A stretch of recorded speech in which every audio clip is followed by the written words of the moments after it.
Assalamualaikum warahmatullahi wabarakatuh. Kaifa halukum ayol ikhwah wal akhwat?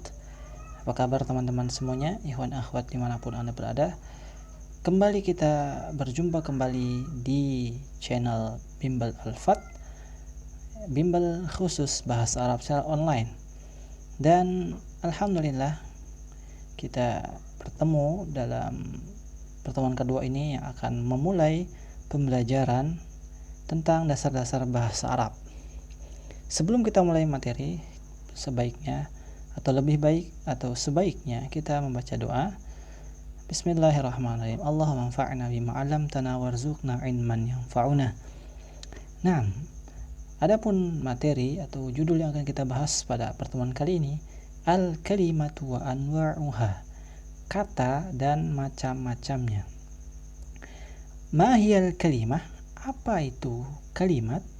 Nah, jadi pertama, kalimat adalah atau berarti lafaz yang tersusun dari beberapa huruf hijaiyah. Jadi kalimat ini dalam bahasa Arab berarti lafaz yang tersusun dari beberapa huruf. Jadi beberapa huruf ini tersusun dari huruf-huruf hijaiyah. Atau kata ini tersusun dari huruf-huruf hijaiyah. Adapun perbedaan antara kalimat dalam bahasa Indonesia dan bahasa Arab sangat berbeda.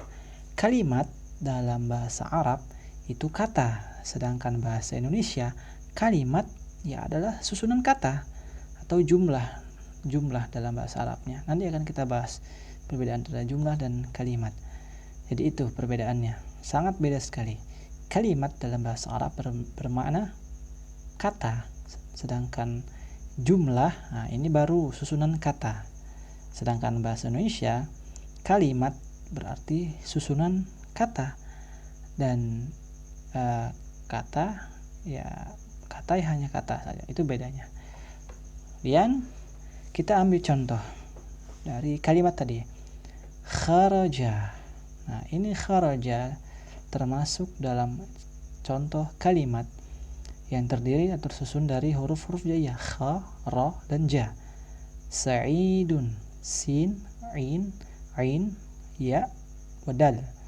Sa'idun, fi.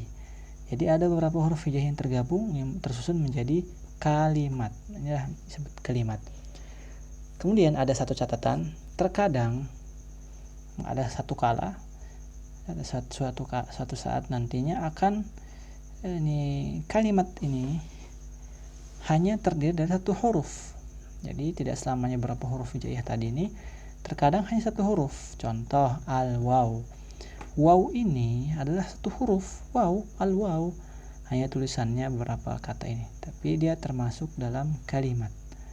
Dan dia yang tersusun hanya satu huruf, al-waw, al-kaf, dan semacamnya. Kemudian kita akan membahas pembagian kalimat. Kalimat itu dalam bahasa Arab terbagi menjadi 3 macam. Yang pertama isim. Apa itu isim? Isim kata benda ya. Makna singkatnya kita bilang kata benda. Kemudian 2 fi'il. Apa itu fi'il? Singkatnya kita bilang kata kerja. Dan huruf.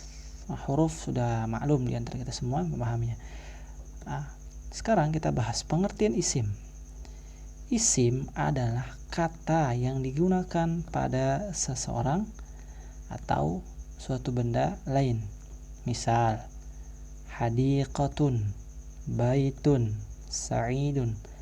Hadiqah artinya kebun atau taman. Baitun, rumah. Sa'id, nama orang. Nah, ketiga contoh ini disebut isim karena kembali pada pengertian isim itu bahwasannya isim itu tadi kita sampaikan di atas, kata benda. Juga maksudnya kata yang digunakan pada seorang, maksudnya digunakan sebagai nama orang. Said nama orang, Yusuf, Muhammad itu nama seseorang. Atau benda lain, nama benda, hadiqah, taman, kebun, baitun, rumah, itu namanya isim. Yang kedua, fi'il. Apa itu fi'il? Nah, fi'il tadi kita sudah sebutkan artinya kata kerja. Jadi fi'il ini adalah kata yang menunjukkan pekerjaan di masa lampau. Maksudnya sudah dikerjakan di masa lalu. Kemudian juga fi'il berarti yang sedang dikerjakan, dan terakhir yang dikerjakan di masa yang akan datang. Jadi fi'il itu terbagi 3, yaitu kata yang menunjukkan arti yang sudah terjadi di masa lalu atau sedang dikerjakan, dan masa yang akan datang. Seperti itu pengertian fi'il ya. Contoh fi'il: yata'allamu, zahaba, kharaja. Yata'allam artinya sedang belajar. Ini artinya menunjukkan arti sedang dikerjakan, yata'allam.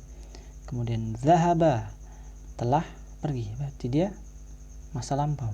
Kharaja, begitu juga makna lampau, telah dikerjakan. Nah, sekarang terakhir huruf. Nah, huruf ini artinya kata yang akan nampak artinya jika disusun bersama huruf lainnya. Artinya huruf ini tidak akan ada arti jika ia hanya sendiri. Ibarat kata santri, ya huruf itu ibarat sepasang suami istri, ya dia akan tidak berarti jika ia hanya sendiri tanpa pasangannya. Ya semacam itu ya, sedikit intermezzo saja bahwasannya huruf ini tidak akan berarti, tidak akan bermakna sesuatu kecuali ya disusun bersama huruf lainnya. Contoh, ila, kalau kita pisah i atau hamzah, lam, ya, jika dipisah satu persatu maka dia tidak punya arti. Tapi ketika digabung menjadi 3 kata ini jadi satu, ila artinya ke, yang kedua fi, fa dan ya, seperti itu. Fi artinya di dalam atau di. Maka ini semua adalah contoh dari huruf. Artinya pada singkatnya kita katakan huruf ini tidak akan berarti kecuali tersusun dengan huruf-huruf lainnya. Ini huruf. Nah, sekarang kita ambil contoh. Di tabel ini kita melihat ada 2 contoh, berikut penjelasannya. Nah, ini al-jumlah. Al-jumlah tadi saya sampaikan dalam bahasa Arab jumlah artinya kalimat.